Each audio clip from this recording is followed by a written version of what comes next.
Good morning, religious dignitaries, ladies and gentlemen. Welcome to the inaugural session of the Undergraduate Research Congress 2024, Faculty of Arts, University of Peradeniya. And I would also like to welcome the participants who are joining us through the official YouTube channel and the official Facebook page, University of Peradeniya. Welcome to our Congress, the theme of Shaping the Future, Empowering Your Minds in Young Minds in Social Sciences and Humanities to Transform the World calls us to set off on a journey of invention and exploration. Together, we will explore uncharted areas of knowledge, utilizing the limitless possibilities that lie at the nexus of discovery and creativity. Ladies and gentlemen, esteemed dignitaries and honored guests, as we gather here today, surrounded by the rich traditions of knowledge and learning, I invite you to take part in a cherished ritual, the lighting of the oil lamp. This simple yet powerful act symbolizes the light of wisdom that guides us, igniting our shared spirit of discovery and togetherness. In the soft glow of this flame, may we find inspiration to open our minds and explore the ideas and conversations that lie ahead. Let this light remind us of the power of knowledge, the strength of unity, and the endless possibilities that comes from curiosity and innovation. Together, let us embrace the journey of learning and discovery that this Congress offers. Hence, I would like to invite the following dignitaries to honor us with your presence and to light the traditional oil lamp. Professor Terence Madhujit, the Vice Chancellor, University of Peradeniya, Professor Ranjit Pallegama, the Deputy Vice Chancellor, University of Peradeniya, Dr. Prabhat Teganayaka, the Dean, Faculty of Arts, University of Peradeniya, Dr. Sasanka Pereira, the Keynote Speaker, Dr. Charita Herath, the Keynote Speaker, representing all the Deans of the faculties, Professor Ravi Kurupuge, the Dean, Faculty of Management, University of Peradeniya, Professor Vasantha Tukorala, the Director of Postgraduate Institute of Humanities and Social Sciences, University of Peradeniya, representing all the heads of departments, Professor Sri Ranjit, Department of Economics and Statistics, Faculty of Arts, University of Peradeniya. Professor Mahinda Herath, the Chairperson of Research and Development Unit, Faculty of Arts, University of Peradeniya. Professor Mudita Karunaratna, the Chairperson of Undergraduate Research Congress, Faculty of Arts, 2024. Mr. EMGMB Ekanayaka, the Acting Registrar, University of Peradeniya. Mr. AMNB Arampath, the Bursar, University of Peradeniya. Mr. R. Maheshwaran, the Librarian, University of Peradeniya. Dr. HMCL Herath, the Chief Medical Officer, University of Peradeniya. Professor Sumedha Jaitilaka, the Proctor, University of Peradeniya. Mr. W.A.A. Verahara, the Chief Marshal, University of Peradeniya. Mr. Mahesh Abevikrama, the Public Relations Officer, University of Peradeniya, and one participant representing all the presenters.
Ladies and gentlemen, please rise for the University Anthem.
Thank you.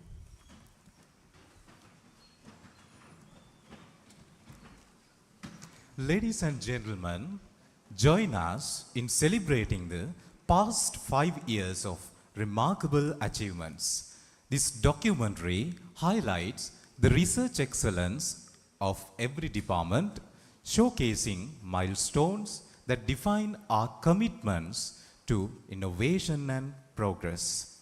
Sit back and enjoy this inspiring journey of academic brilliance and groundbreaking discoveries.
take a moment to showcase the highlights of previous years, celebrating the milestones and achievements of our Undergraduate Research Congress journey.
Now, we cordially invite Dr. Ruwanta Kulatunga, the Chief Editor of the Undergraduate Research Congress 2024, Faculty of Arts, University of Peradeniya, to present the Congress proceedings.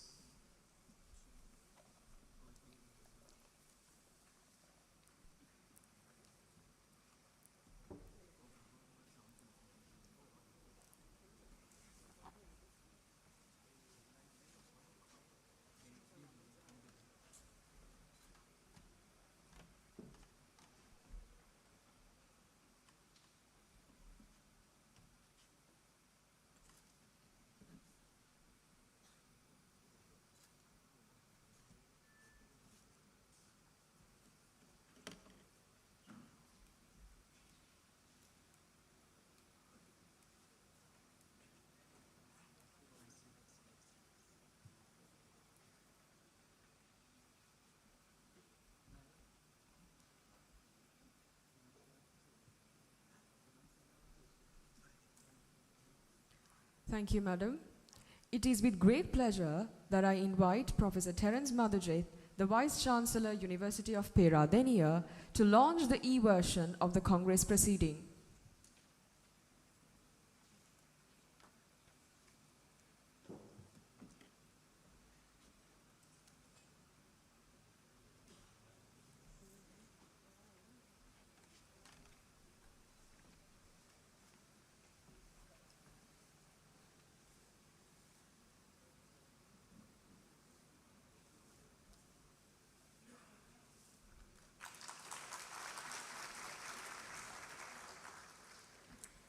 Thank you, sir. Now, I'd like to invite the following dignitaries to take your seats at the head table. Professor Terence Madhujit, the Vice-Chancellor, University of Peradeniya. Professor Ranjit Pallegama, the Deputy Vice-Chancellor, University of Peradeniya.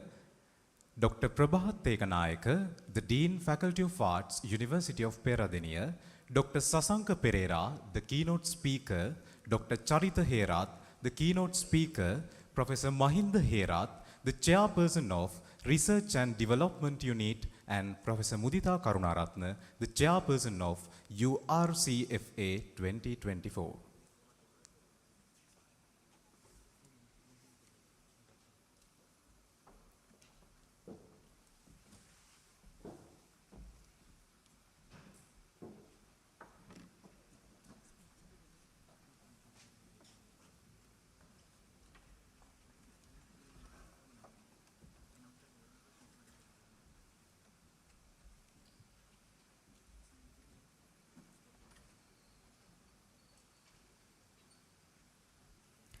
Now, I invite Professor Mudita Karunaratne, who is the chairperson of Undergraduate Research Congress, Faculty of Arts 2024, to deliver the welcome speech and the open remarks.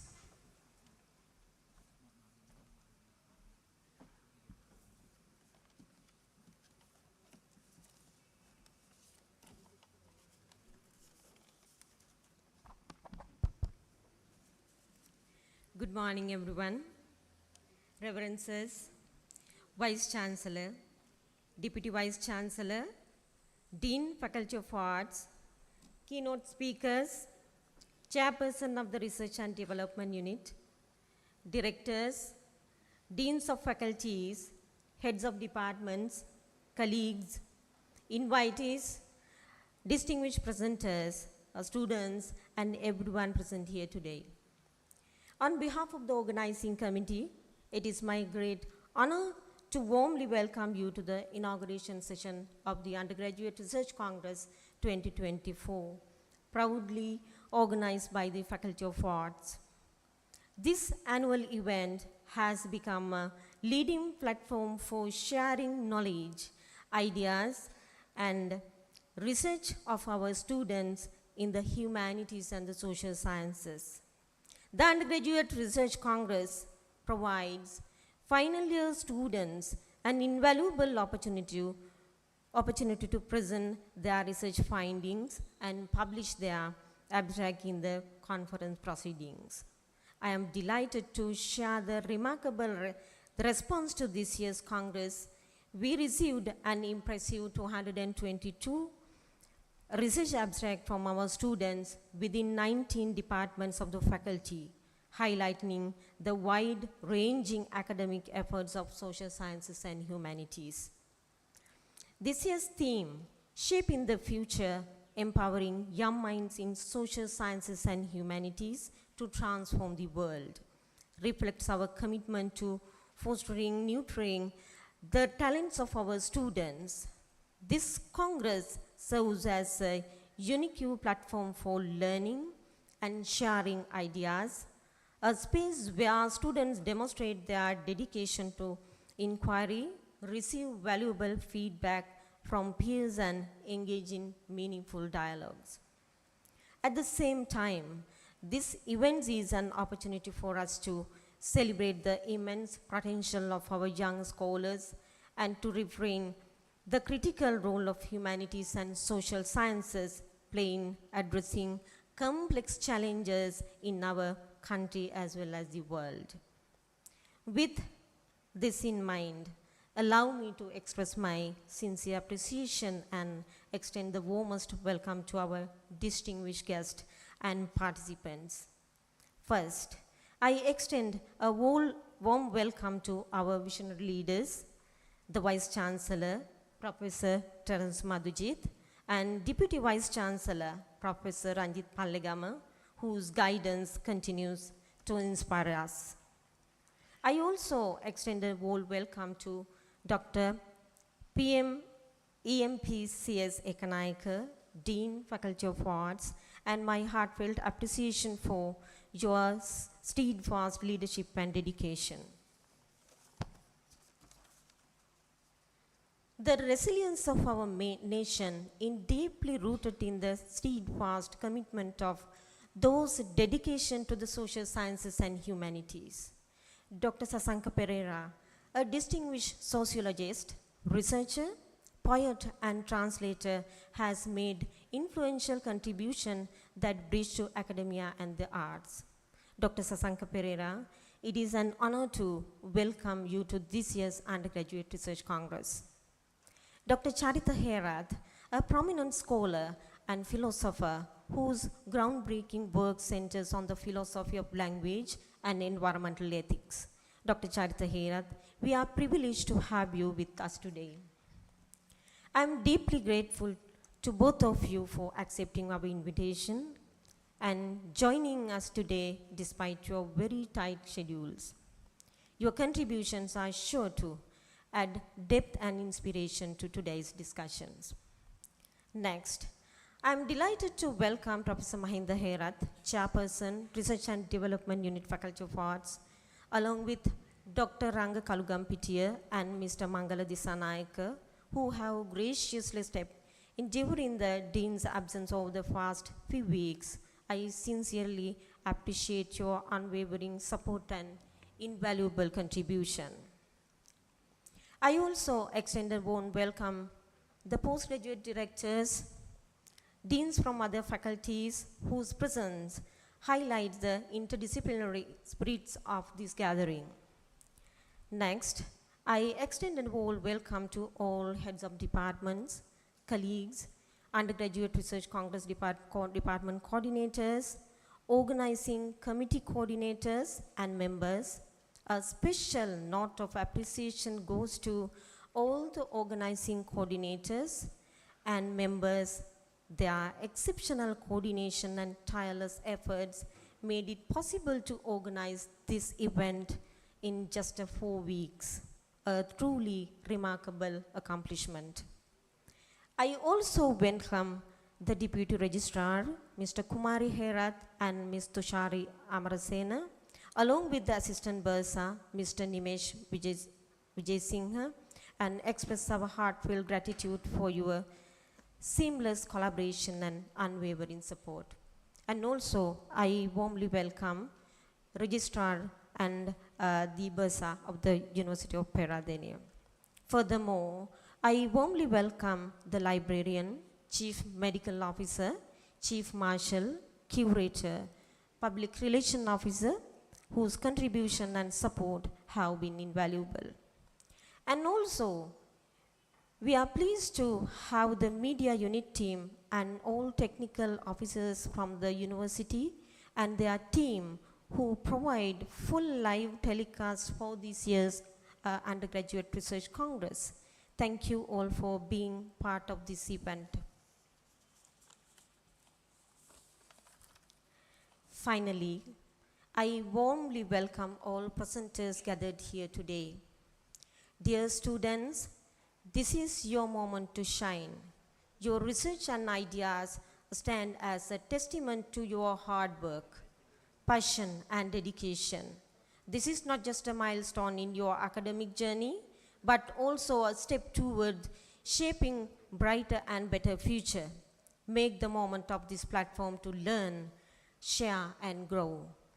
In conclusion, let me emphasize the profound significance of our purpose here.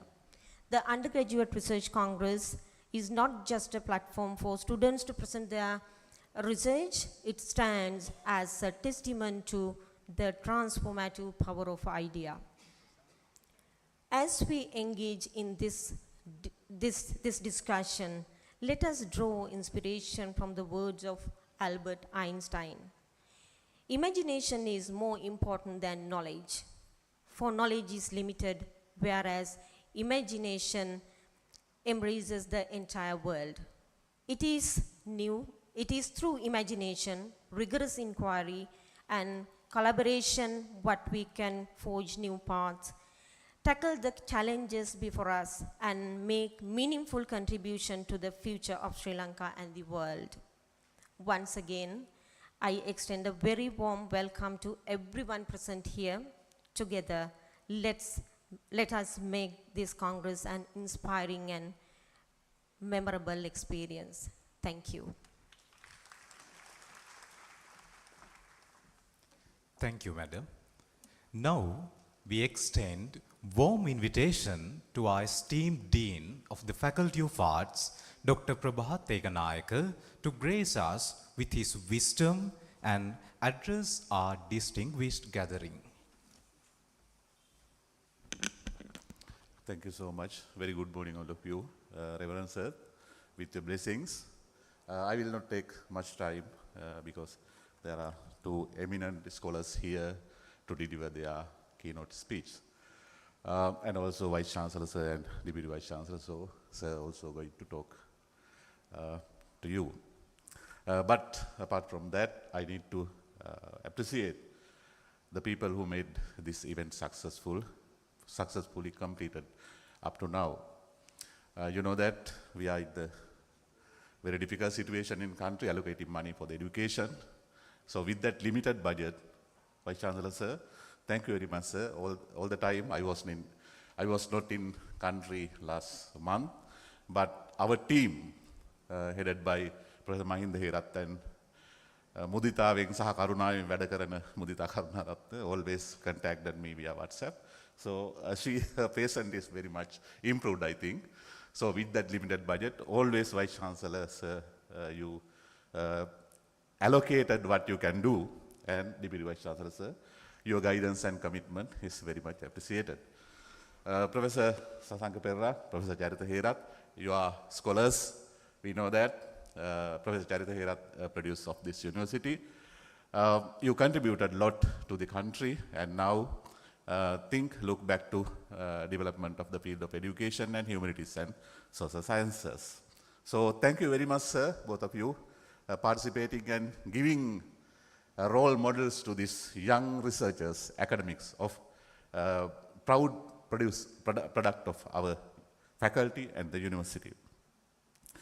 Actually, I need to appreciate each one of you, head of the department, professors, registrars, chief medical officer, marshal, librarian especially, PG directors, my friends, two deans over here, medical faculty, sir. Thank you, sir, Kuruppu, Ravi Kuruppu, Dean Management, for participating in this special occasion, and also other distinguished officers, and especially our young academics today who are going to give their wonderful findings and research insights, share with other our colleagues and your professors.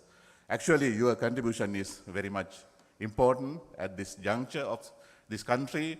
We are in a new journey according to our Sri Lankan citizens. So your guidance and commitment, I think your dedication is very much important to headed this country forward according to our motto, change the future, shaping the world, shaping the mind of the people. So humanities and social sciences is the field.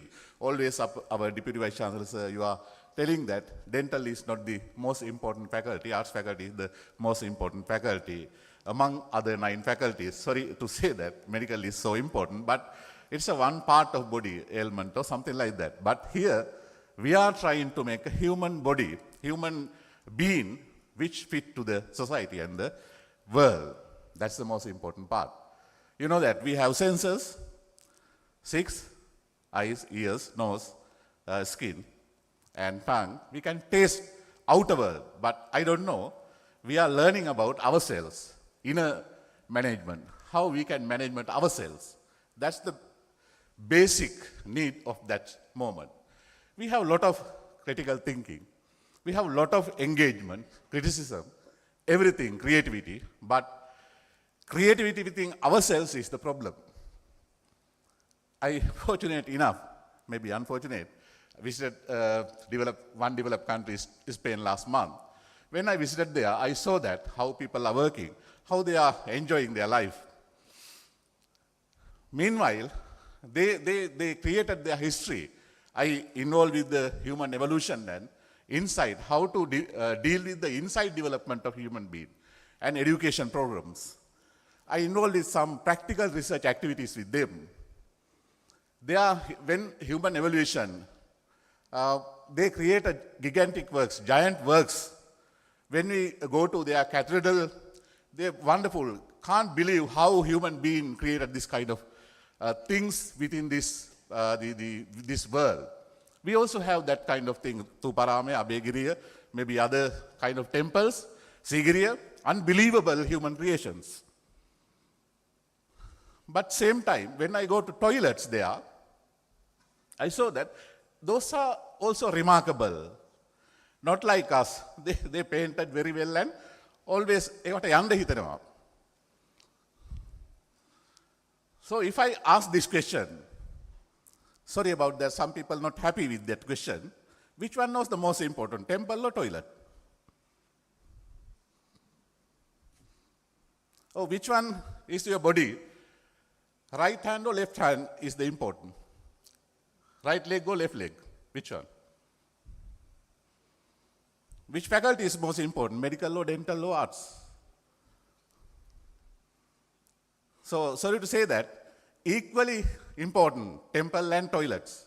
Same, likewise, all the people are equal. There are some professors, after being appointed as the chair professors, they are thinking that they are the superiors.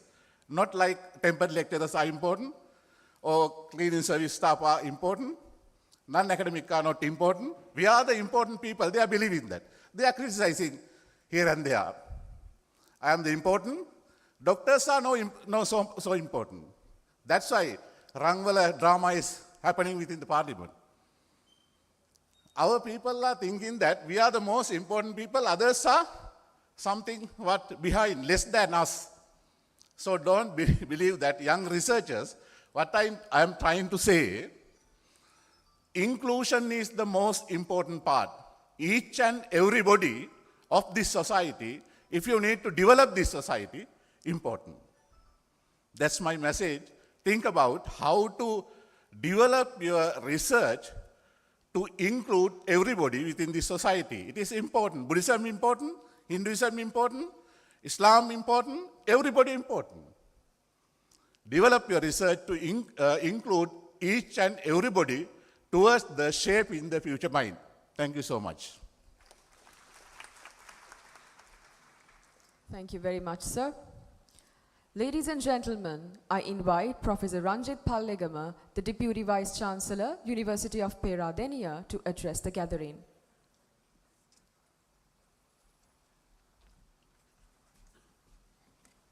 Good morning. Reverend Sirs, the Vice Chancellor, Professor Terence Magid, the Dean of the Faculty, Dr. Prabhat Ekanayaka, the keynote speakers, Dr. Charita Herat and Dr. Sasanka Pereira, and the chairperson of the Research Congress, Dr. Professor Mudita Karunanayake, and also the chairperson, Research and Development Unit of the Faculty, Professor Mahinda Herat, and Chief Editor of the Congress Manual, Dr. Ruanta Kulatunga, emeritus professors, academic staff members, heads of departments, librarian, the deans of other faculties, students, and my dear colleagues. First, let me appreciate the faculty and the dean for organizing and continuing to organize this Students' Research Congress. It seems this happens to be the 7th of this nature. So I really thank the faculty for continuing this trend, which is a very important task. And also, let me congratulate the students who are going to present their research and who have done their research, and also their supervisors for doing an excellent job. So that will be showcased within the day, and which will be very visible in the manual and also the conference booklet, and also which will be available online, which is a very important thing. So we as the university, we are trying our best to make our research and our scholarly output available online. And also let me thank Dr. Prabhat for mentioning something that I really wanted to mention. So let me skip that. And if I come back to research, actually research was not considered a compulsory component in honors degree programs before 2015. With the enactment of the Sri Lanka qualification framework in 2015, it became a compulsory 8-credit research component, became a compulsory component in all honors degree programs. So which is a really good thing. And I remember somewhere around 2005, when I was trying to introduce a research component to undergraduate BDS dental program, our colleagues, they mentioned, oh, why do we want to research for dental surgeons? They are not going to do research, and that was frowned upon. So we took, from that time, we took 10 years to introduce the research component in the program.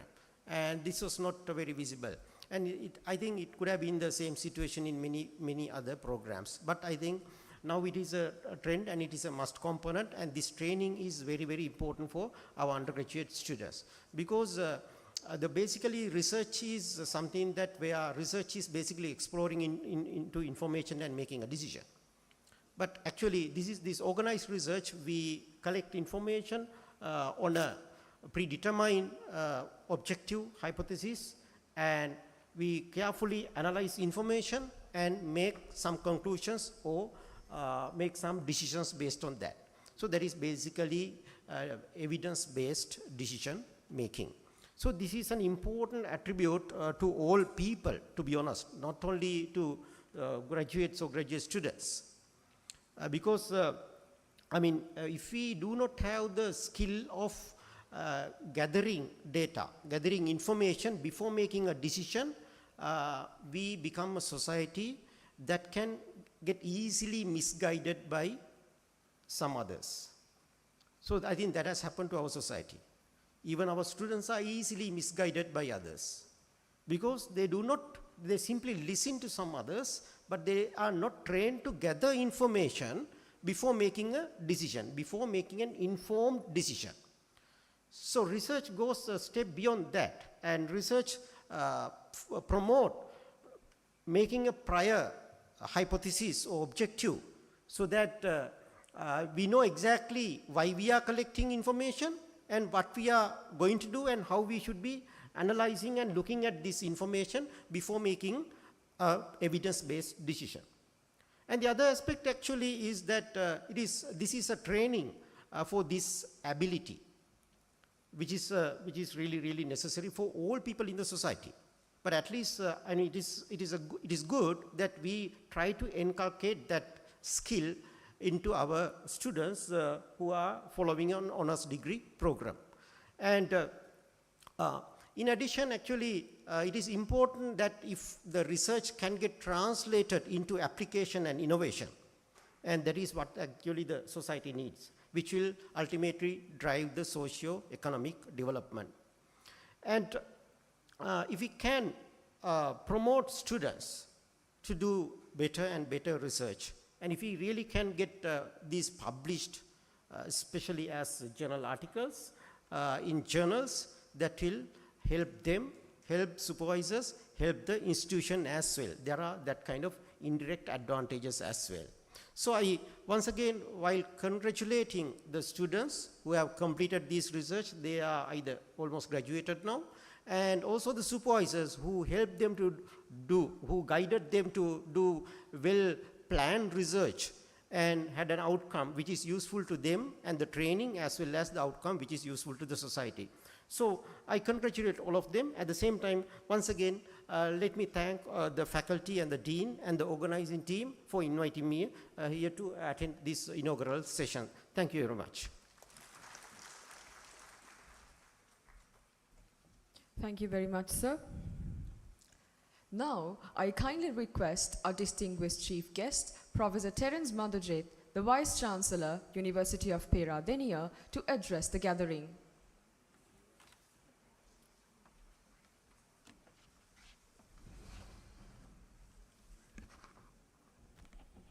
Reverend Sir. Good morning, everyone. Deputy Vice Chancellor, Professor Ranjit Pallegama, the Dean, Faculty of Arts, Dr. Prabhat Ekanayaka, Deans of other faculties, keynote speakers, Dr. Charita Herath, Dr. Sasanka Pereira, the organizing committee chair, Professor Mudita Karunaratna, Professor Mahinda Herath, heads of departments, deans of other faculties, academic staff members, the librarian, chief medical officer, the director, Postgraduate Institute of Medical Sciences, non-academic staff members, students, invitees, ladies and gentlemen.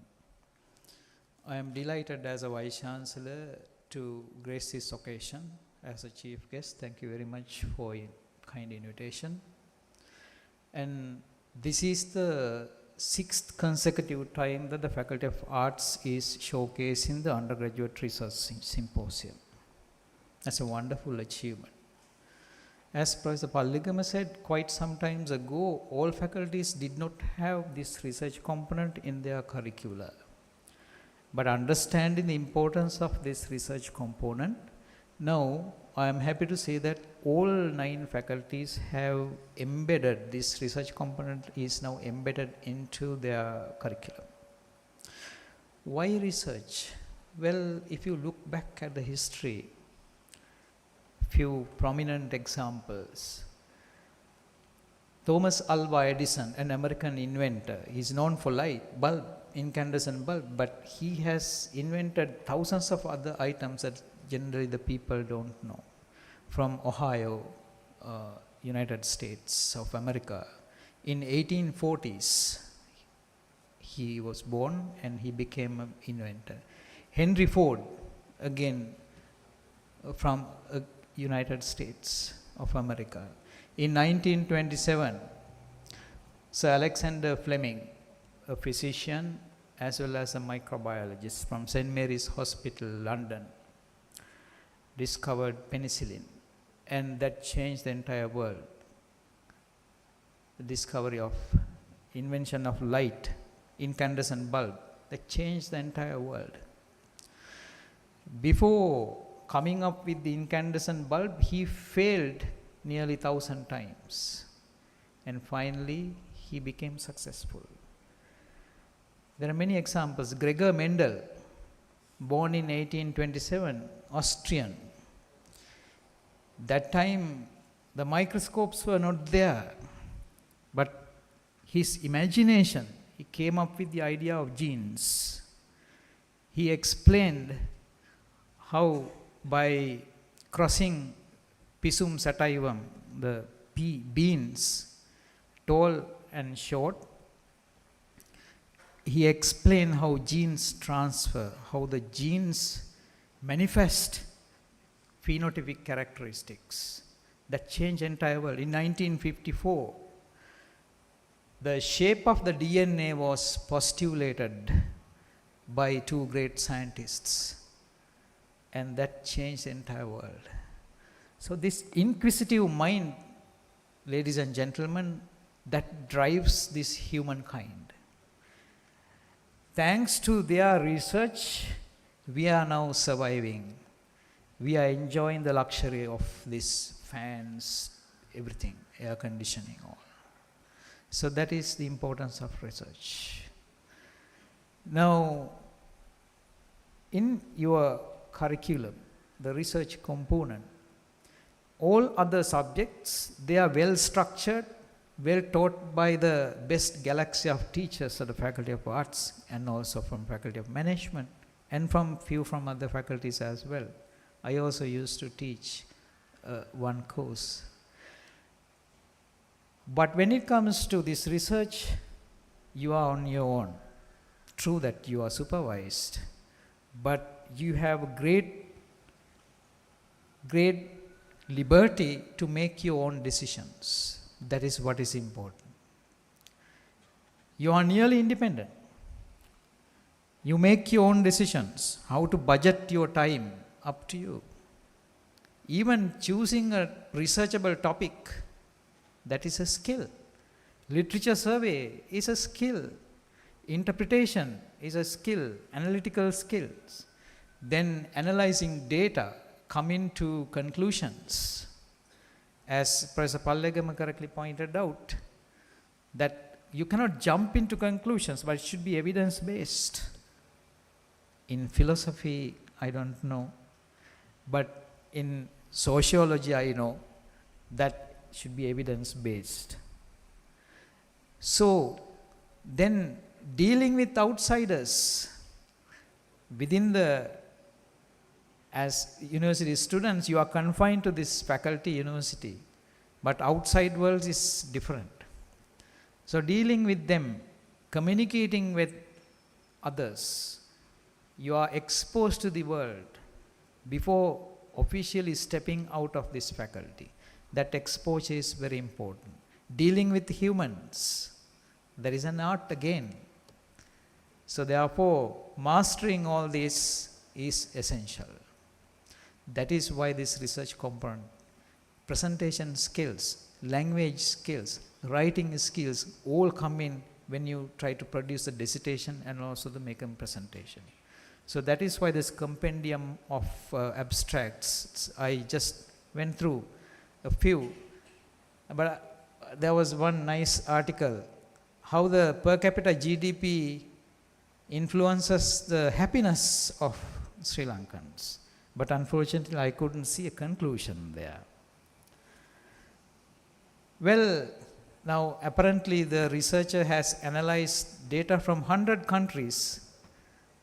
I would like to see the presentation. Well, now in Sri Lanka, it has been a tradition to point the fingers at politicians always for what happened over the last 75 years. Yes, true. Politicians have done some damage.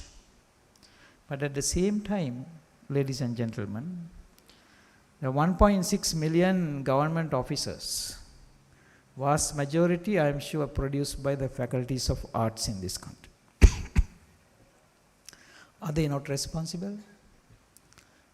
In my own analysis, they are also part and parcel of this. Not taking right decisions, carried away by somebody else's powers. If they made right decisions. Now yesterday we had PGIHS Congress, great product of Faculty of Arts, Dr. Chandranath Amrasekhar, Assistant Governor of Central Bank, one of the great products from Faculty of Arts. He deliberated what happened and what is the way forward for the country. Before 2022, we thought that the scientists and the engineers are the best people in this world, Dr. Ekanayaka, and they can do wonders. But in 2022, we realized it is otherwise. The economists were the one who salvaged us. If not for those economists, we would have gone by this time. At the same time, Dr. Ekanayaka, economists can make the situation worse as well. I think that is what happened earlier. So economists can play a dual role. They can put you down or can put you up. Department of Economics and Statistics, among 19 departments in the faculty, there are many other departments too, they have produced endless number of economists, endless number of sociologists. But unfortunately, ladies and gentlemen, the country has failed to put them into the right direction and get the best out of them. So, in few months, you are stepping out to the world. When you hold position, whatever it is, make sure that you develop passion towards what you do. Unfortunately, in Sri Lanka, I would say 90% of them are unhappy about what they do. But enjoy what you do. This life is very short. Although our life expectancy is close to now 79 for females, but not for males.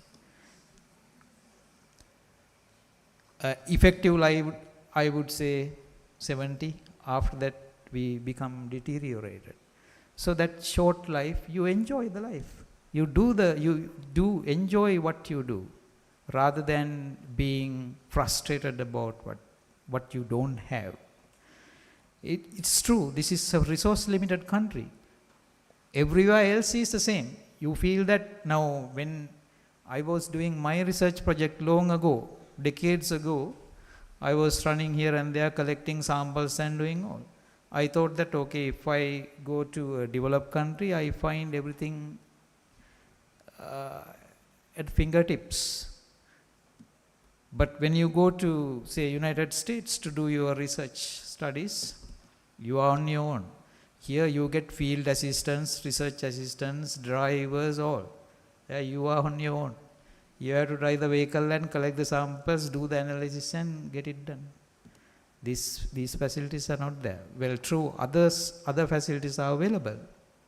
But everywhere you find these problems. The resources are dwindling in this world. Energy, we are heading to energy crisis unless we go for green energy. Minerals, we are depleting. Metals, precious metals, other metals, all depleting. So therefore, world is going to be a very resource poor world. That is why developed nations are looking for other planets to extract metals and bring them down. So with that message, let me congratulate once again all the young researchers, budding researchers, their senior supervisors. So don't think that this is the end of your research. You have to continue your work. At least you keep this inquisitive mind for the future. Unfortunately, Dr. Herath, the education system in this country is not so conducive, and that kills the inquisitive mind of curiosity of young people. And when they come to university, some groups again, they try to kill the inquisitive of the curiosity of students. That should not have happened, unfortunately, but it is happening still. So therefore, we have to reform. That is why educational reforms are there. I don't know whether they are heading in the right direction or not, but anyway, what is felt badly is that education has to be reformed, including in the university, outside university, primary, secondary, tertiary, all. So with that note, let me congratulate once again all of you. I wish you a very bright future. Thank you very much. Dear sir, thank you for your inspiring words. Ladies and gentlemen, it is with great pleasure that I invite Dr. Kumari Thoradeniya, the head Department of Sociology, to introduce our first keynote speaker.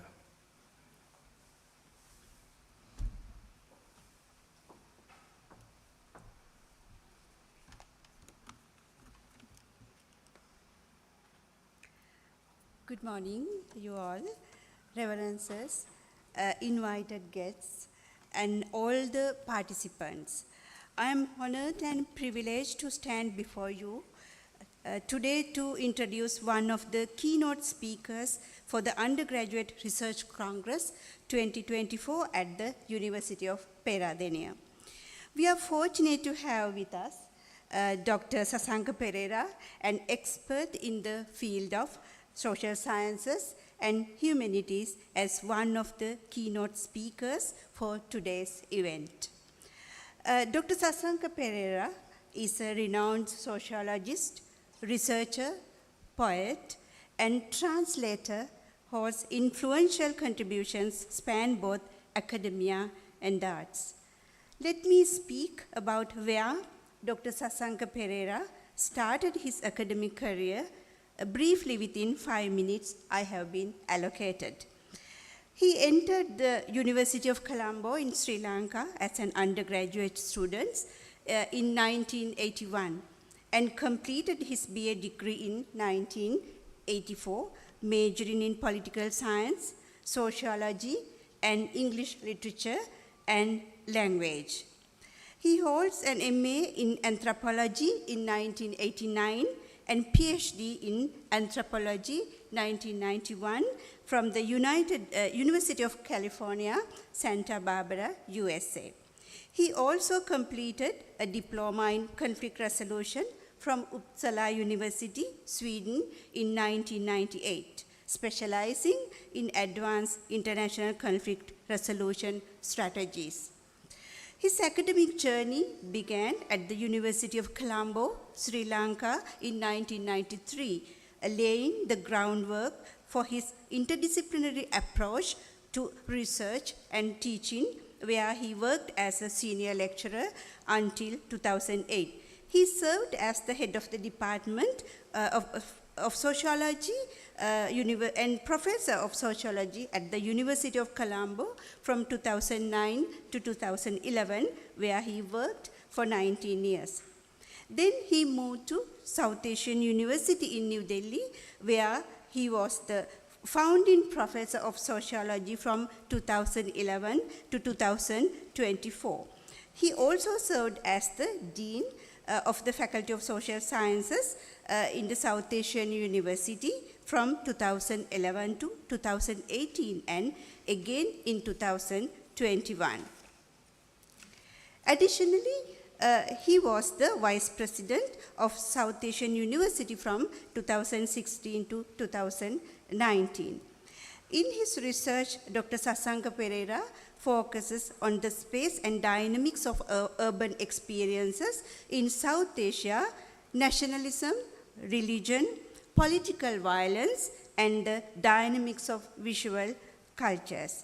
Among his major recent publications are Fear of the Visual, Photography, Anthropology, and the Anxieties of Seeing in 2020.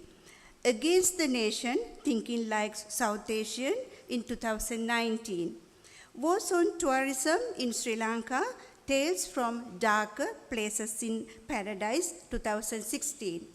Violence and Burden of Memory, Remembrance and Erasure in Sinhala Consciousness in 2015. He also co-edited several other important collections, including Humor and Performance of Power in South Asia, Anxiety, Laughter, and Politics in Urban Situations in 2022. Intersections of Contemporary Art, Anthropology and Art History in South Asia, Decoding Visual Words in 2019. Sociology and Social Anthropology in South Asia, Histories and Practice, 2018. Culture and Politics in South Asia, Performative Communication, 2017. Dr. Sasanka Pereira's academic leadership is complemented by his editorial role as the editor-in-chief of Society and Culture in South Asia Journal from 2012 to 2020, where he contributed significantly to the scholarly discourse on South Asian social sciences and humanities. In addition to the academic achievement, Dr. Sasanka Pereira is a poet and a celebrated translator.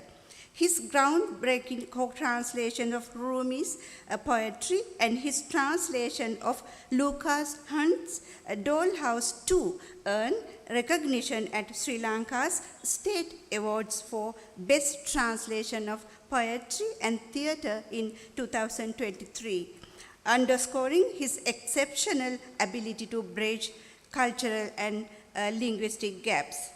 Please join me in welcoming Dr. Sasanka Pereira to the stage. Dr. Sasanka Pereira, floor is to you to deliver your speech. Thank you.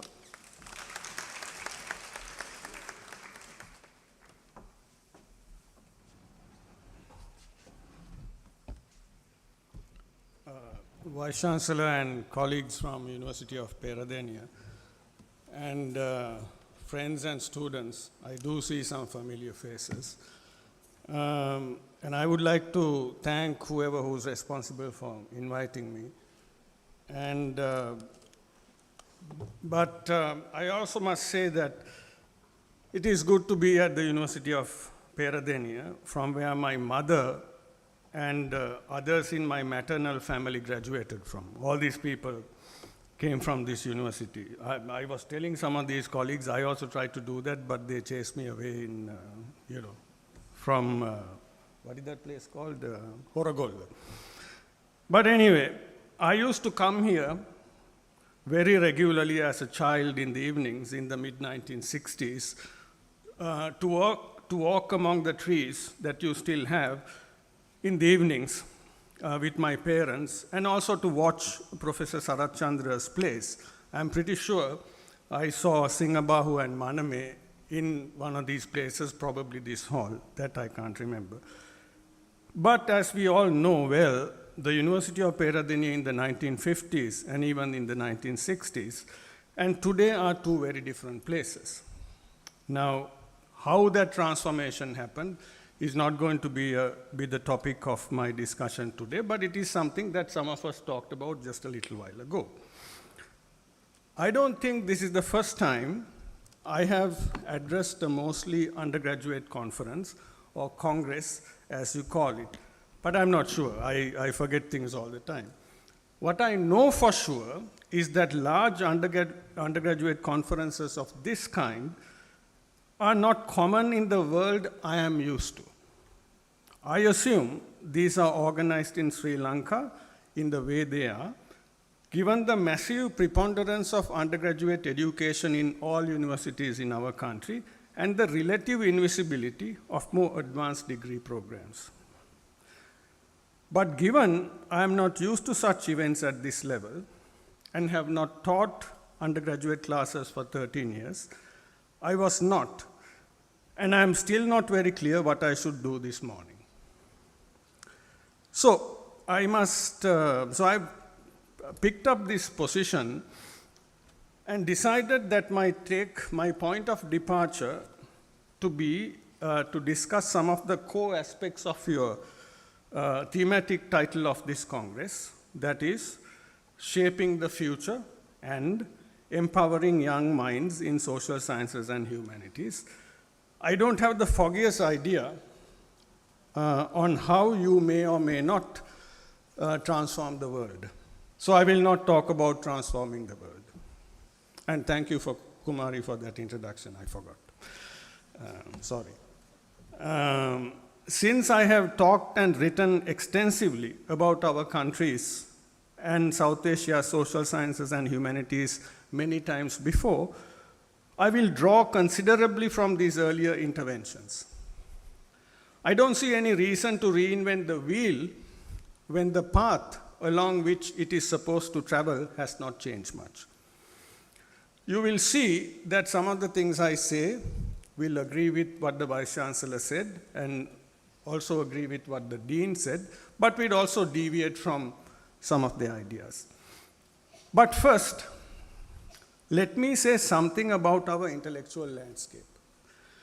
That is, the ideal of what humanities and social sciences mean in a global sense and what exists on the ground here in our country today. Terry Eagleton has suggested what we now call humanities initially manifested in their present form in the 18th century. Their key role, according to him, was to foster and protect the kind of values for which the Philistine social order had precious little time. That is, humanities were not just domains of knowledge, but were also avenues to build a sense of political consciousness, a sense of collective public ethics. According to Eagleton, what was expected from humanities when they came into contact with industrial capitalism was to preserve a set of values and ideas under siege. And you can ask that question, whether core ideas that should be important to us are today under siege or not. Now, since we are talking about shaping futures and changing the world, you should begin by asking yourselves if we can still understand humanities in this lofty 18th century sense, or has this domain radically changed in our times globally and in our circumstances locally? Then, what about social sciences? What we think of as social sciences came into being from diverse sources within the generality of Western philosophical traditions. But as a cluster of cognate disciplines, the more obvious emergence of social sciences was in the 19th century as a direct influence of positivist philosophy of science. It is from the mid-20th century onwards that the terminology social sciences has been more broadly used to refer to a range of disciplines which we are now familiar with. That is what this university teaches. Social sciences, with their core point of departure, the systematic study of humanity, can be better understood when located in the intellectual break that occurred between the rupture of the Age of Enlightenment and the beginning of modernity. Arguably, it was only when each modern discipline of social science began to distinguish itself from others, one could see the emergence of sanitized and mutually exclusive social science disciplines within seemingly concrete borders. The advent of sociology after Emile Durkheim, separating sociology from a broader and less differentiated body of social sciences and humanities, is one of the examples of this new landscape of knowledge.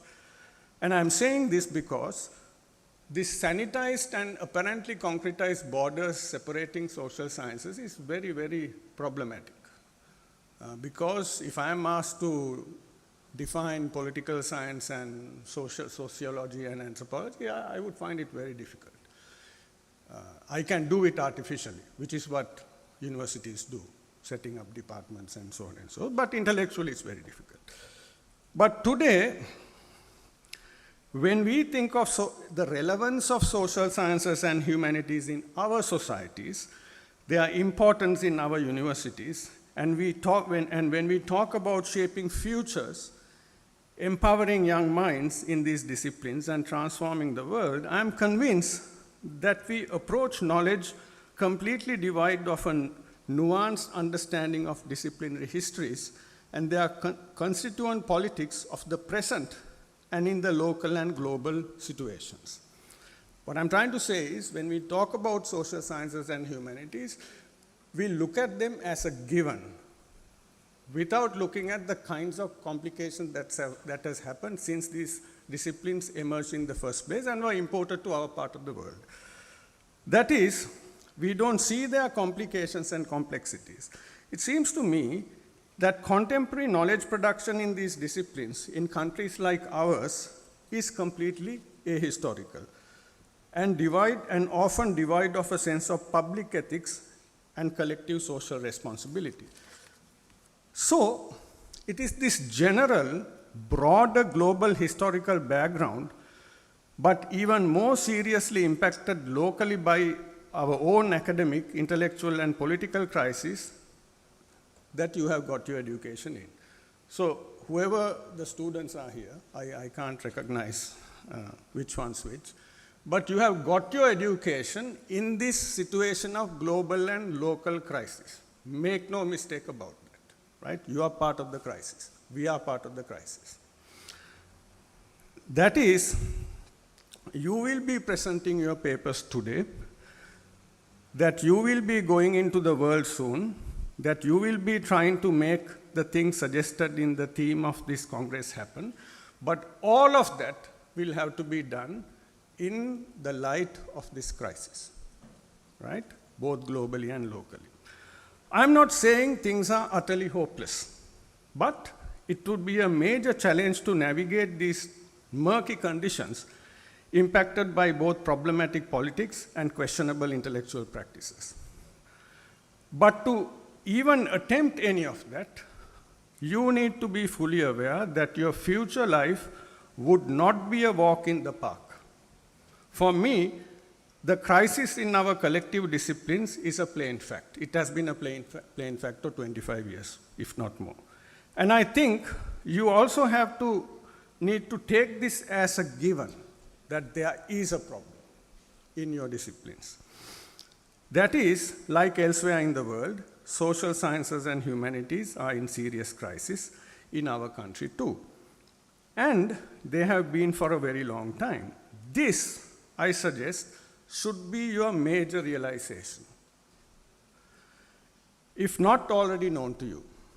And this should be the point of departure as you venture into the world. So let's get it into our head, there is a problem, right, in our disciplines. But in our country, nothing much has been done to address this, except to expand teaching and in terms of numbers. So we have a crisis in social sciences and humanities. But we have addressed it by increasing the numbers of people we get into universities to train without really looking at what are we going to do with these people, right, once they graduate. This has not expanded into theory building, global collaboration in research, and path-breaking publications either locally or globally. The issue right now is that the centrality social sciences and humanities once very clearly occupied in the thinking and collective conscience of national socio-political environments in general in our country are underemphasized and neglected today. In my view, locally, much of this has happened due to two interrelated reasons. So I painted the global picture, now I want to sketch very briefly the local situation as I understand it. First, most disciplines that fall within social sciences and humanities, with the exception of economics, very nice of you, have been exiled into the lower strata of academic hierarchies as irrelevant soft subjects by educational decision makers as well as the general public. So if you say, for example, you are studying Buddhist civilization or Islamic civilization or whatever, you're not going to be taken seriously, however important those disciplines are. So let's face it, right? And sociology is not that far behind, right? But there has been no decrease in numbers of young people we train, mostly due to political reasons rather than economic needs. In many places, economics have escaped this situation due to its alleged direct implication in what is known as development. And to a certain extent, sociology in countries like ours, in Bangladesh, in India, and in Nepal, have been reinvented itself as a data gathering device in poor simulation of economics. That is my discipline. With regard to sociology and social anthropology in particular, this reductionist and utilitarian cloning of economics has seriously damaged these disciplines' quest for theorization, conceptual fine-tuning, and methodological perspectives for which they were once known. In other words, trying to become relevant in a simple utilitarian fashion has led social sciences and humanities to become collectively malnourished in philosophical, humanistic, and intellectual terms. Unfortunately, this is generally exhibited at all levels of academic hierarchies, from young academics' dissertations that I have read to established scholars, alleged classics, where the general tendency is to merely sprinkle theory as the icing on somewhat simplistic empirical cake, rather than engaging theoretically with the data and information and adding to the overall process of theorizing and fine-tuning of ideas. So what I'm trying to say is that we are no longer producing globally acceptable scholarship in these two major domains of knowledge. I'm not saying that for medicine, I'm not saying that for engineering or computer science. They must be doing it, I have no idea. But in these disciplines, we are not doing it, right? So let's get these things straight. Second, people in social sciences and humanities have also not shown any clear intent or ability to disprove this popularly held belief by enhancing their research, intellectual engagement, publishing, and public interventions, barring a very few exceptions. So I think this is what one of these colleagues had also referred to, about the nature of training. I think the Vice Chancellor was saying something about people not being able to do what is right. That comes from this problem, right? In this sense, the perception of crisis and decay, which has engulfed these disciplines regionally and locally, have become a self-fulfilling prophecy dictated by official decision-making bodies, internalized by the practitioners themselves, which means us, by mediocratizing their own practice. As a result, these tendencies have adversely impacted our thematic preferences for research as well as in designing our courses in universities. We no longer take intellectual risks or undertake what I would call academic adventures, without which advances in any form of science or art is nearly impossible. As a result, mediocrity in knowledge is an inevitable outcome. So I hope that the proceedings of this Congress will prove me wrong, right? Because it's coming from young people. So, ladies and gentlemen and students, what I have described here, though somewhat simplistically, is the contemporary global situation. This, however, is very clearly visible in South Asia in general and in Sri Lanka as well. Now, my question is, given this situation, how would shaping the future look like, either your own personal future or that of the country's collective future in your hands? Because I assume you will be graduating very soon and will be going out into the world trying to shape these futures. How would young minds in social sciences and humanities be empowered, and to do what? As I said at the outset, transforming the world as such is not an important thing to me. But in this scheme of things, it is important that we transform ourselves. That should ideally include all of you and me. For me, this constant transformation of ourselves through both education and reflection should include the following.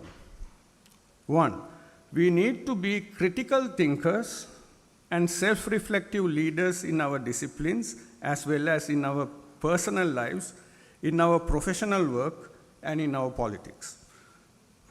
2, we cannot and should not be conformists in any of these domains. And my problem now is, by and large, social sciences in our country have become very conformist. I think this is what somebody else was saying a little bit earlier, that people are not doing what they are supposed to be doing in the places they have been installed. In parliament, in politics in general, in higher education, and in professions.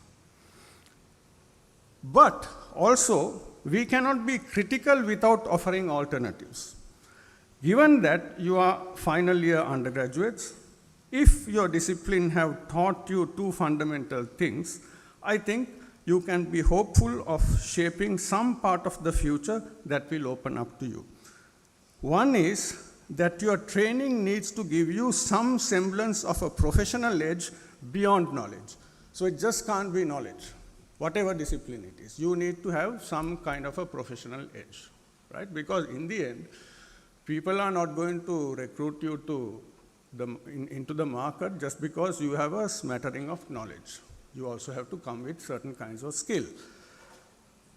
If this has not happened, that is, if the professional training has not come, then you have no choice but to equip yourself on your own before venturing into the world. So this is easier said than done, but this is a necessity, right?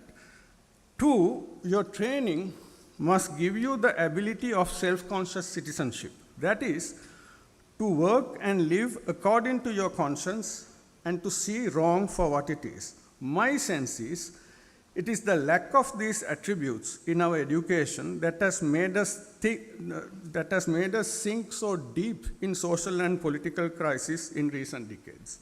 Unfortunately, and quite shamefully, many of the people in national politics who supervised our recent misfortunes have come from social sciences and humanities backgrounds in schools or universities, or no education at all to think of. So, I do not personally know if these attributes have been brought to you through your education. I haven't looked at your syllabi. If it has been, then you are well within your abilities to ethically shape the future and empower yourselves intellectually as you go out into the world. If not, my suggestion is, it is your personal business to include these attributes yourself within you And doing it on your own might well be the best way to do this. At least in my life, I have not depended on my university education in Colombo or the libraries to give me that critical edge or that transformative thinking. I've done it on my own, right? I've gone out, read, talked to people, thought, and so on. I know I have not given you a very happy sounding keynote address. That is the mistake of inviting me. But then, I am not a comedian or an inspirational speaker to make people happy. It is not my business. I can only say what I can see based on what I have learned and based on what I have thought very carefully for nearly 30 years. In that light, I think I have tried to show you some paths which you may want to take and which you may want to experiment with. Let me end my reflections with a thought borrowed from Abraham Lincoln, the American president of the 19th century. He once noted, and this is important, the most reliable way to predict the future is to create it. So, we do not need to, or we should not even, follow everything that is American, even though some of us may have been educated in that country, just because it's important, right? But it makes sense to you, if it makes sense to you to follow Lincoln's common sense advice, if it makes sense to you to create your own futures now, right? I wish all of you the best of luck, and if there's anything I can do to help you personally, collectively or institutionally as a university or faculty, please feel free to let me know. And this is what I said at the beginning. I don't offer criticism without an offering. So this is my offering. If you want my help, talk to me, right? And thank you very much. Best wishes and good luck.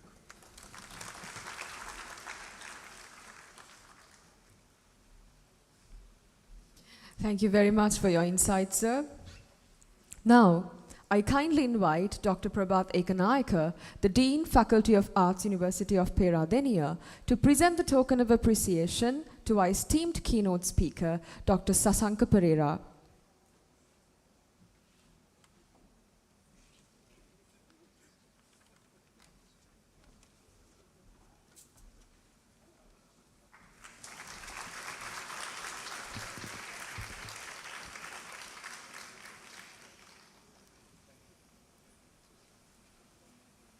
Thank you. Ladies and gentlemen, it is with great pleasure that I invite Professor Namali Handagama, the head, Department of Philosophy, to introduce our second keynote speaker.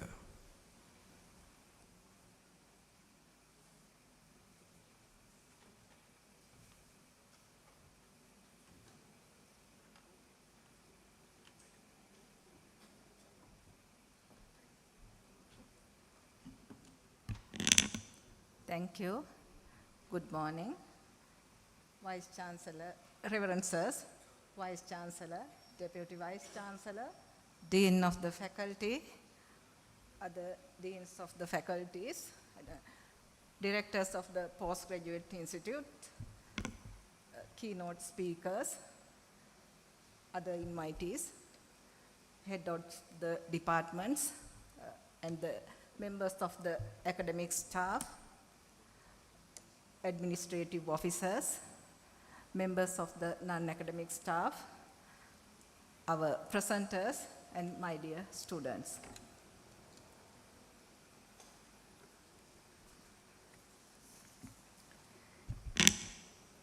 It is my absolute pleasure to introduce the next keynote speaker, Charita Herath, a former head and chair professor of the Department of Philosophy.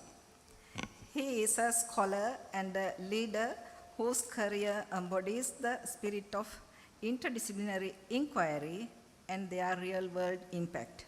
First, let me thank him for accepting our invitation to be here with us today.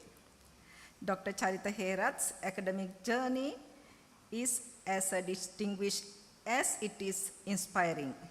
He holds the bachelor's degree in philosophy from the University of Peradeniya and MA in philosophy from University of Ohio and a doctorate in environmental philosophy from the University of Kelaniya. As an academic, Dr. Charita Herath's works explores some of the most profound and pressing issues of our time. His research has addressed topics such as philosophy of language, alongside critical investigations into environmental studies and conservation. His interdisciplinary approach combines philosophy, psychology, and environmental studies dealing with issues relevant to contemporary challenges. Dr. Charita Herath served as the head of the Department of Philosophy at the University of Peradeniya and also as the Professor of Philosophy until 2020. During his tenure at the University of Peradeniya, he has worked tirelessly to elevate academic standards and research output. But Dr. Charita Herath's contributions extend far beyond academia. He has held key leadership positions in policymaking and administration. These roles include serving as the Permanent Secretary to the Ministry of Mass Media and Information from 2012 to 2015, and as Chairman of the Central Environmental Authority from 2010 to 2013. Most recently, from 2020 to 2024, he served as a Member of Parliament, where he also chaired the Committee on Public Enterprises. In all these roles, Dr. Charita Herath has brought a philosopher's critical thinking to deal with complex societal and political issues. His insights have not just shaped conversations, but also led to meaningful action. So, all in all, he is a practical philosopher whose insight would be impactful for the entire academic community. So, without any further delay, please join me in welcoming Dr. Charita Herath on stage to deliver the keynote speech. Sir, the floor is yours.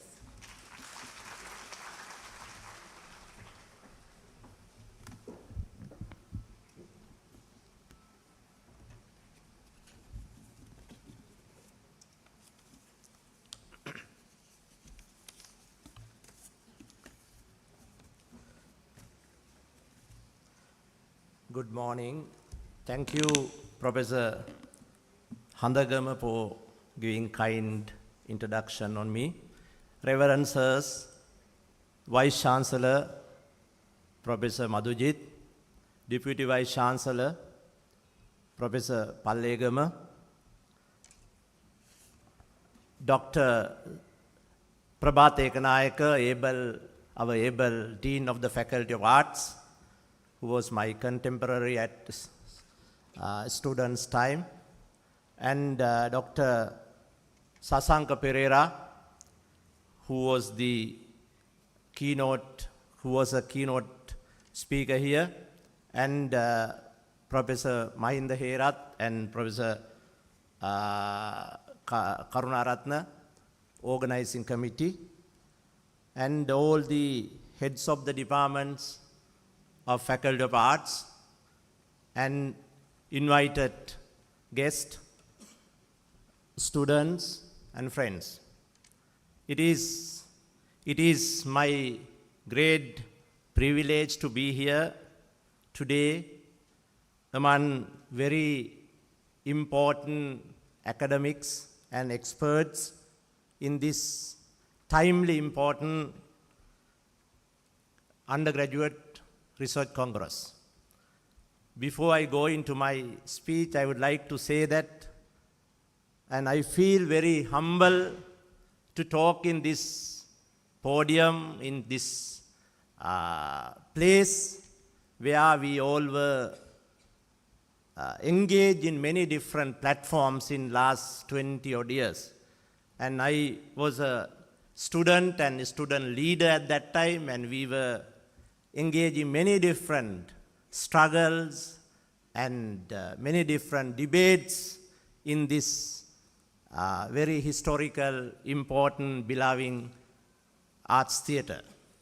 One time we had to oppose the chairman of that time, the UGC, Professor Arjuna Aluvihare, talking on some issues, but as students of at that time, we were opposing him up to the level that he was not able to deliver the speech.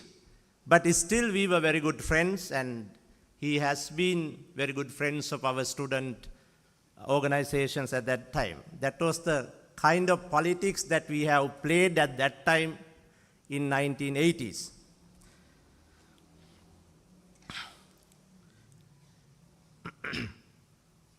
So let me begin by acknowledging the effort and the visions behind the organizing committee of this important Undergraduate Research Congress 2024.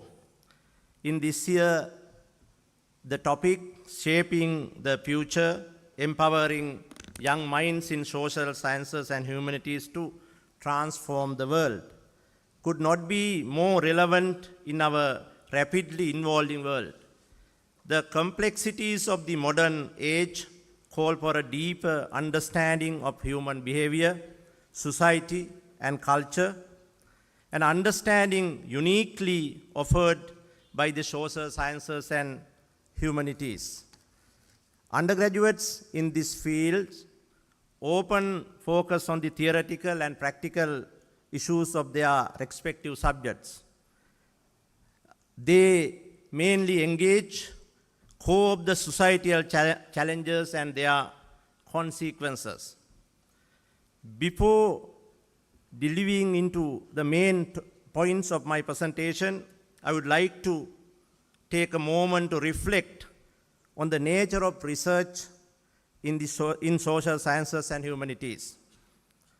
Actually, Sasanka rightly mentioned that the depth that we are going into in the area of this domain is not enough and adequate. These fields, unlike natural sciences, are deeply intertwined with human experience, culture, and subjectivity. As such, they raise critical and enduring questions about the very foundation of knowledge. Among these are three key issues I can mention here is the objectivity of knowledge. What is the objectivity of knowledge? How we could look at it from the perspective of social sciences and humanities. Then the debates surrounding on the topics called facts and values. As Professor Majudit mentioned here, there are a lot of factually given decision makings in our societies. Then what is the role of values in terms of making such decisions? So these are very important areas of engagements. Then the meaning related crisis which we are in as a society, as a country. Now we all know that politically there are a lot of decisions were made and decisions were not meaningfully enough to understand and to deliver some good results. So then the meaning related debates are in our subjects, in our disciplines.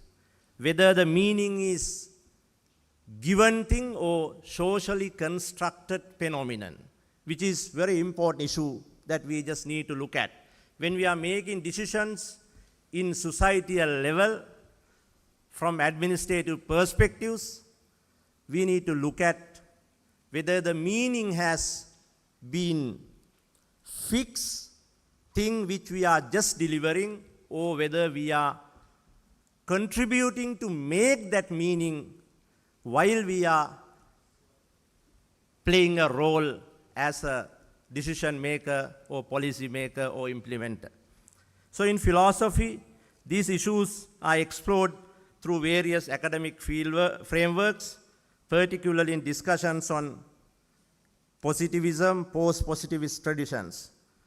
Positivism, mainly sociologists are very keen to discuss on these topics. Positivism emphasizes the possibility of objective, value-free knowledge, while there were many different post-positivist approaches challenge these theoretical positions. Then the role of interpretations and influence of power structures and impact of cultural contexts are to be taken into consideration in making decisions in the field of social sciences. So these positivist and post-positivist discussions have been taken into our academia, and we need to get some benefits out from these theoretical positions. These debates are not just theoretical, they influence the very way we frame and conduct our research in social sciences and humanities, shaping the questions we ask and the answers that we make.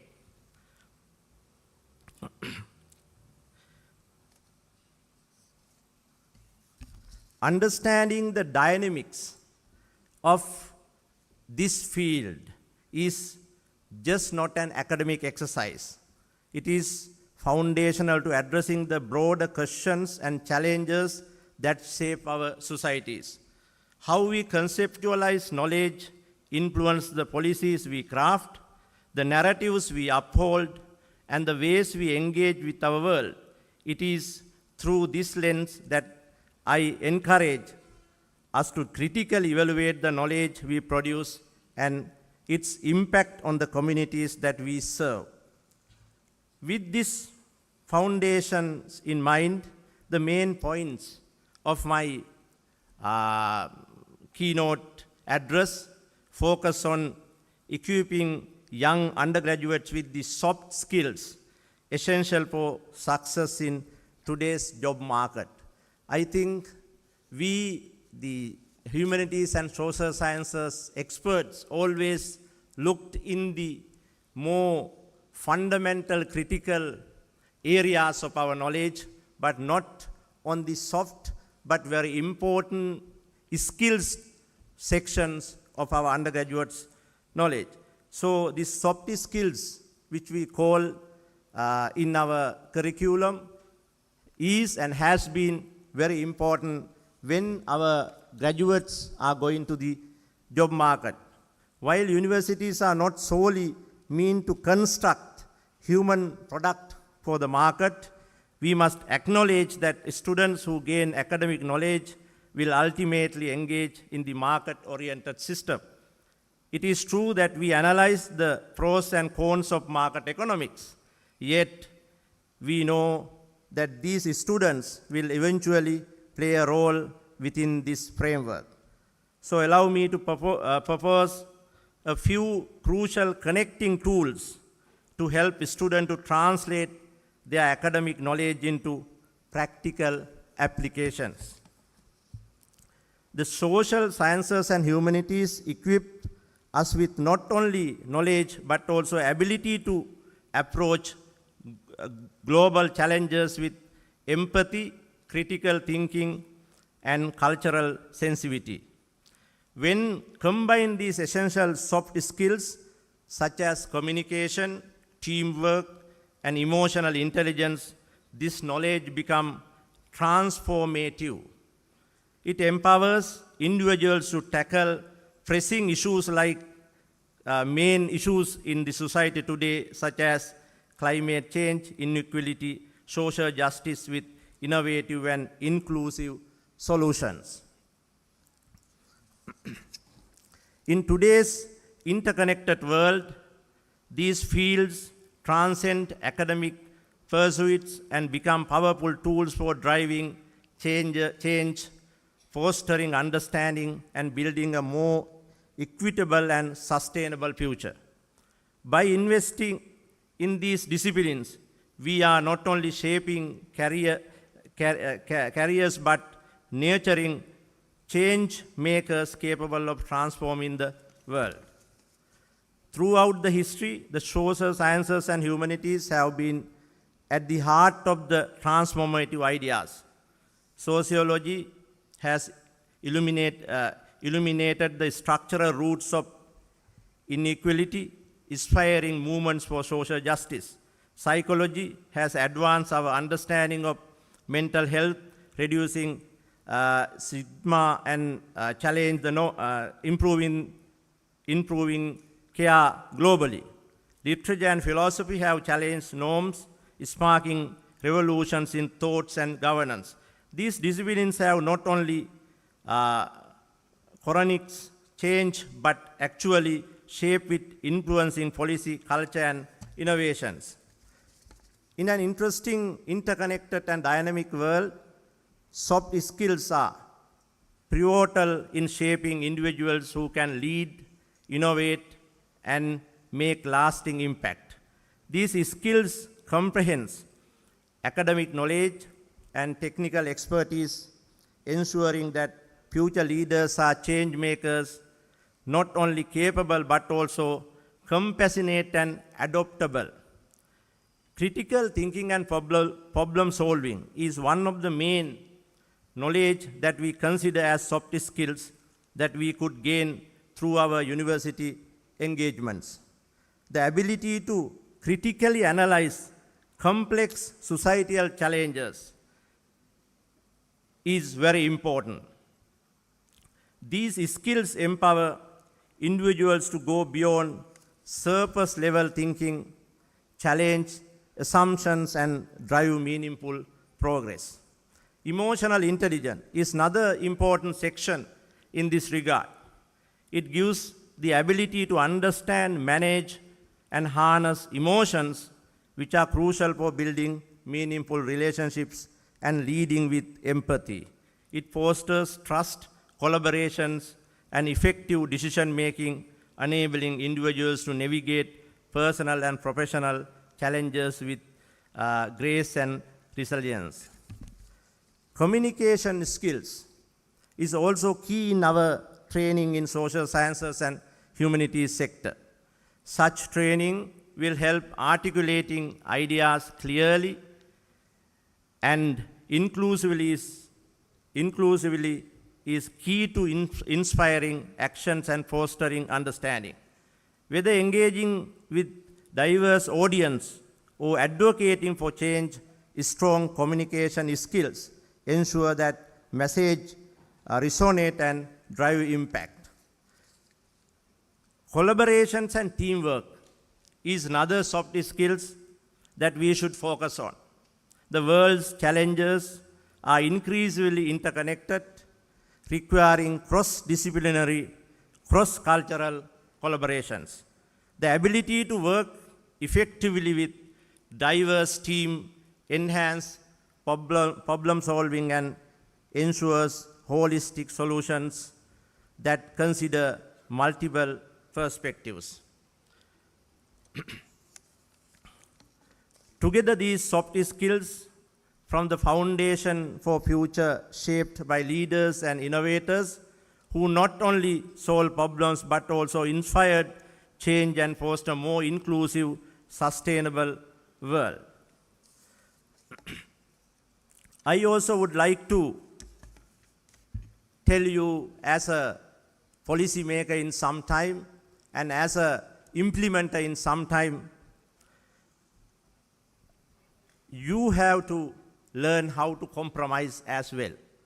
In academia, we don't encourage compromising that much. We always focus on the issue which is correct and which is not. So we always depend on the position that we hold as the correct one. So this word and the term compromising is very important in decision making. I think Professor Madhujit and Dean Arts would agree with me. It is not easy to explain sometime what is the meaning of compromising. Sometimes you are 100% correct in your data, in your files, but still you have to compromise. That is the art of making decisions inclusively.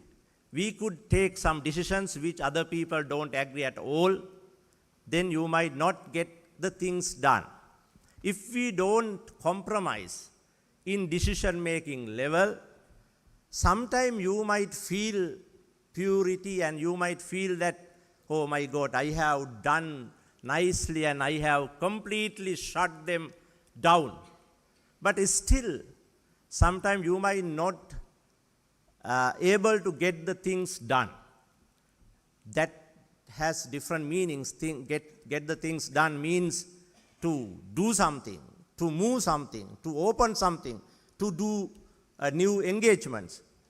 But you know, this term compromise should be in our mind when we are making decisions on behalf of any institutions, on behalf of any positions. So, as I said, it is hard to explain sometimes what does it mean by compromise. When you are 100% correct, then why you are compromising, and what is the meaning that you are still going to compromise? But soft skill called compromise needs to be looked from a different perspectives, even if you feel that you are 100% correct. And even if your files gives you the backing that you are 100% correct, is still you have to compromise if you are willing to get the things done. So this is hard thing that I learned from my experience at the public level. As normally said, I was heading the environmental agency in the country one time, which was very difficult decision-making process. We had to take decision whether we were able to allow Upper Kotmale hydropower project will be approved or not, which was very difficult decision because St. Clair waterfalls issue was there, then lot of other environmentally related issues were there. Still, the country needs hydropower, capacity increased, then the policymakers, as policymakers, we had to take a decision whether we will approve it or not. So, 100% disagreements were in the files, but still we had to make some decisions. Making highways from Katunayaka to Colombo was not an easy task. Then wetlands related to Muthurajawela completely engaged in this whole exercise. In your file, 100% you are in a position that you can't give it up. But still, you have to compromise how to do this main thing. So when I was heading chair of Committee on Public Enterprises in the Parliament, we had to look at some academic institutions which were very prominent in this country. We need to protect the good name of the academic enterprise institutions, but still, we need to sometime look at that how we could manage the status quo while you are following the important financial examinations which were done. So that compromise part will give you kind of a space where you could take a more absorbable, more adoptable, more practical decisions in your field. To prepare young minds for leaderships, fostering soft skills alongside academic knowledge is essential. As I said, So I think whatever the hard sciences that you have followed in your respective disciplines, respective subjects, as Dr. Sasanka said in the later part of his speech, you have to gain some soft skills into you in order to convert your hard sciences into the society. Now, in the computer science, you know there are two words called hardwares and softwares. Hardwares are there which we don't know. The arts faculty, the members of the faculty, we all are using that machine with the knowledge of softwares. So that softwares are the main thing that we make use of that very important machine into our day-to-day works. Likewise, you may have hard sciences in your file, hard knowledge in your mind, hard science-related certificates in your hand. But still, if you don't have soft skills within you, then you might not be able to get the things done in the market. We all agree that market is not fair. It is not the field of fair playing. We need to change many parts of the market. That all are true, which we can learn from our subjects. Subjects of economics, subject of political science, philosophy, all we can debate, we can discuss that the market or the field is not fair. But still, we have to play a role after our graduation. So we need to know how to link our hard sciences with the market by using soft skills. Soft skills, the critical mind that we create. So I think in the last 10 years, university curriculum has been changed into this part as well, which I think very important sections. At Faculty of Arts, we have introduced previously mathematics and logical reasoning as two soft skills discipline in this faculty. But now I know there are many different kind of new subjects came in. So those subjects should be taken as a very important area of engaging. I know many students don't take those soft skills very seriously. They think that they could get a degree with the class by putting all the time and effort into hard part of the subject. But still, if you don't have this knowledge within you, you might not be successful in the market. So you might be having a lot of certificates in the file, but the people might not hire you since your soft skill part is not visible. So I think it is very important for you to focus that sections in your mind. So critically thinking and communicating ability to be developed, and your main engagement tools is enhanced, are very important part of your soft skill developments. So having said that, and congratulating again to the organizing committee of this able, important undergraduate congress, I wish all the fourth year students who are taking part of today's presentations success in your work at the university and also your engagement in the society. I think we all need to have a good citizens in this country after our students engaging with the society. So we think you could make use of your hard sciences with the soft skills, which you can make use in the outside of the university or in the market, where you could be able to get a very successful future endeavors. Having said that, congratulating you all again, I conclude my remarks. Thank you very much.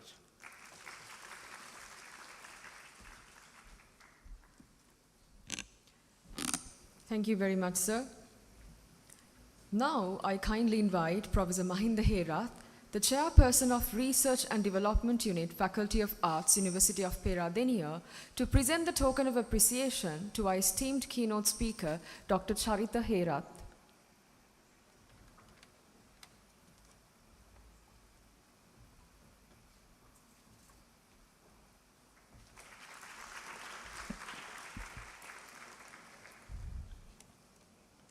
Thank you.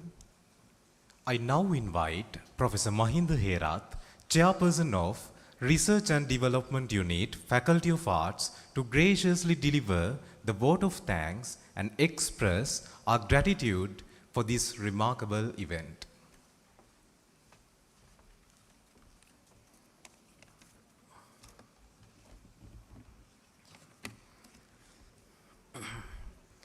Good morning, Venerable Mahasangha, the Vice Chancellor, the Deputy Vice Chancellor, the Dean, Faculty of Arts, our keynote speakers, Dr. Sasanka Pereira and Dr.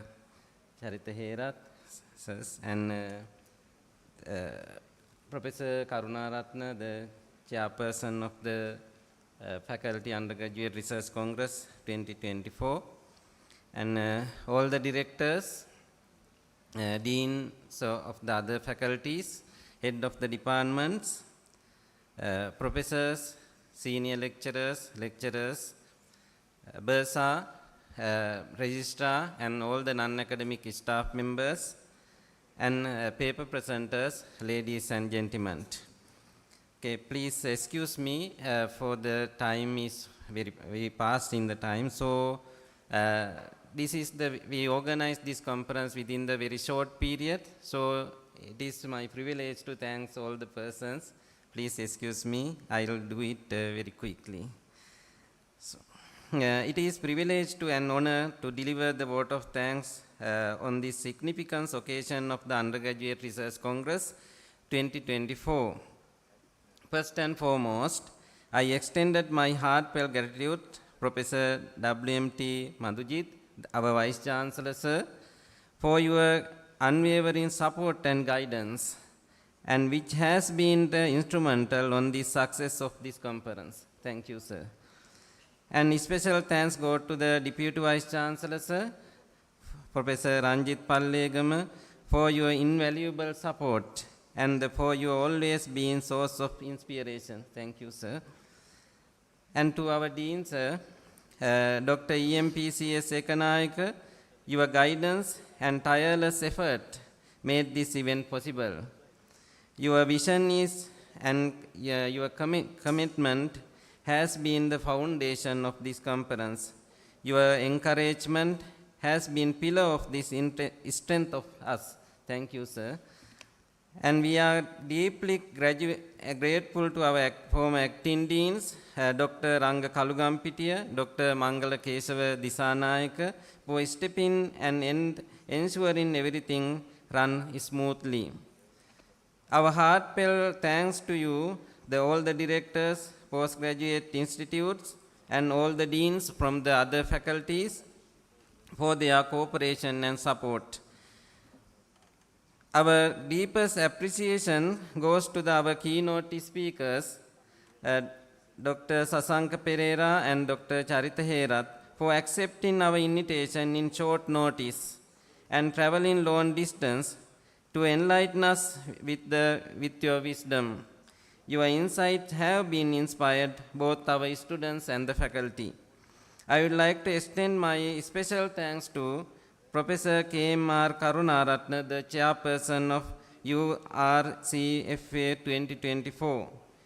Your dedication, enthusiasm, and problem-solving skills have been the driving force behind the organizing of this successful conference. To all the head of the departments, thank for your contribution and support. Special thanks mention Dr. Ruwanta Kulatunga, the chief editor, and the members of the editorial board for their meticulous work. Your dedication and ensuring the quality of the conference proceeding is commendable. The organizing committee members, especially Piyumi Ambuldeniya and the Sevwandi Heva Vasam, our secretariats, your restlessness, dedication from the beginning has been admired. And Miss S.P.K. Herat and Miss H.A.T.N. Amarasena, Mr. W.N.C.A. Vijay Singh, your official support was invaluable. To our subcommittee coordinators and members of the committees, I would like to point out the chairperson of this each committees. So, and the members, I would like to thank to all.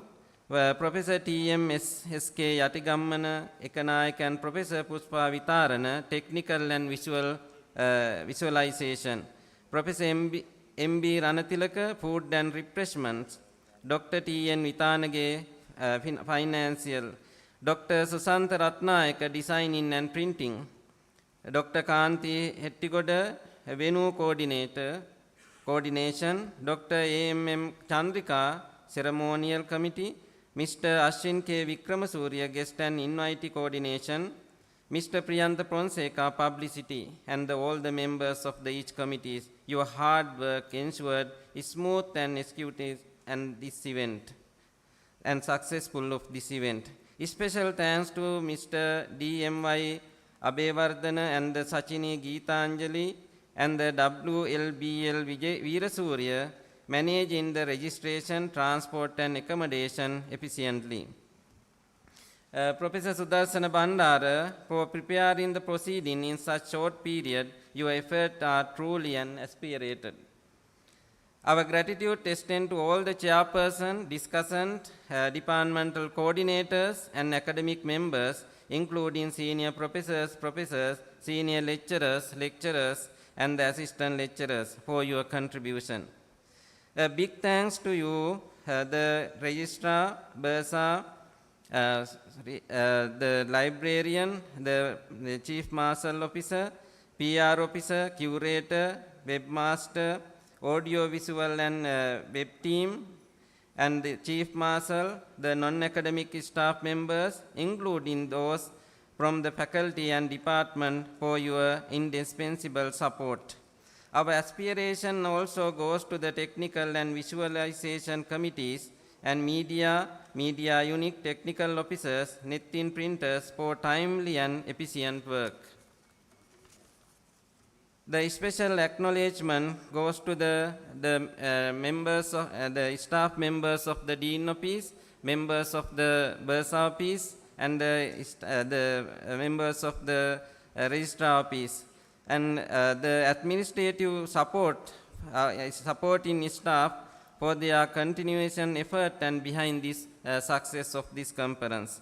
Lastly, to all the presenters, thank you for your dedication and for showcasing their remarkable research that this conference celebrates. Once again, my deepest gratitude to everyone who contribute to the success of this URCFA-2024. Together we have celebrated an event that inspired and success. Or if I forget any name, I would like to excuse to all. So thank you very much to all, and I wish you all the wonderful day ahead. Thank you very much. Thank you very much, sir. Ladies and gentlemen, with the conclusion of our inaugural session and the expression of our heartfelt gratitude, we embark on a journey of knowledge and collaboration here at Undergraduate Research Congress, Faculty of Arts 2024. Let our collective exploration and innovation guide us through the exciting journey that lies ahead in this Congress. We thank you for gracing this occasion with your presence, and we look forward to the enlightening sessions ahead. With that being said, we would like to take this moment to congratulate and to wish best of luck to all the presenters who are here today. And now, ladies and gentlemen, please rise for the national anthem.